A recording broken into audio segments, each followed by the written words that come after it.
Hi guys, today I'm going to do a film review. I don't usually do film reviews because I kind of feel that Butterbeer and Thestral are more qualified than I am.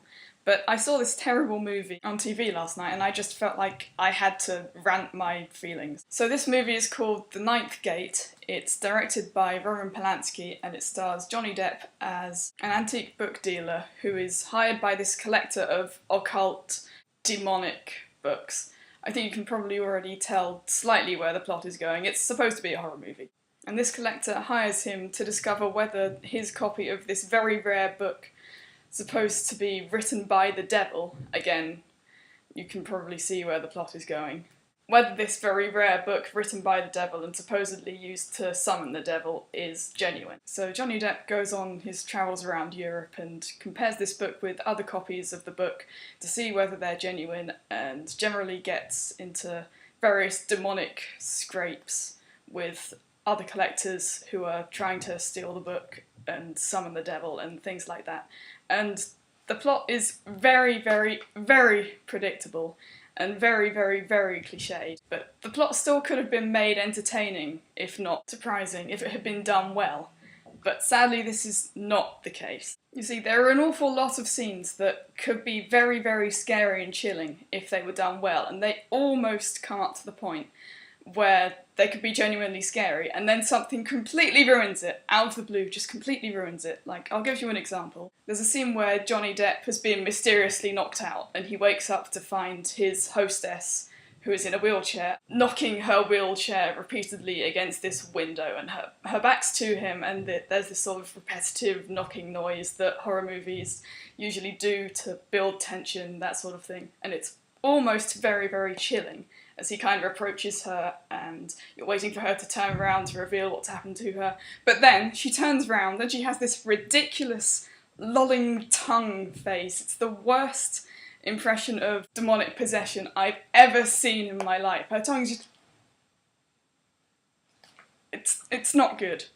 It just made me laugh instead of being scared, and that's not good at all. There's also a complete lack of subtlety in the way it's shot. There are an awful lot of shots where the camera just zooms in on a clue, as if to say, look, this thing is mysterious, look at it, it's mysterious. You must remember that shot in Deathly Hallows Part 1, where the camera kind of zooms in on Bellatrix's hair as it falls down onto Hermione and says, look, this is Bellatrix's hair, it's going to be important in the next film. That's subtle compared to this film, okay? That's subtle compared to these zooming in moments. And there are also a lot of very silly fight scenes. Silly fighting is at its worst in this film. They're badly choreographed, and the score is particularly terrible. Well, I'll come on to the score in a bit because that deserves its own special area, but the score in the fight scenes is particularly terrible. There's also a sex scene that comes completely out of nowhere, for no reason, and is incredibly uncomfortable to watch. It's very much a God Save the Queen moment. Butterbeer would have been singing very loudly if she had been in the room. So, the score. Where do I start? It's probably the worst thing about the film. Definitely the worst thing about the film, in fact. It's intrusive, it's completely melodramatic, and very misjudged in most of the scenes. It's also a very cliched horror movie score, and like the cinematography, it lacks subtlety completely. Whenever there is a moment of dramatic tension or intrigue, you are left in no doubt that there is a moment of tension or intrigue, because the music will scream it in your face. There's no room for a feeling to creep up on you gradually, for a dawning realisation.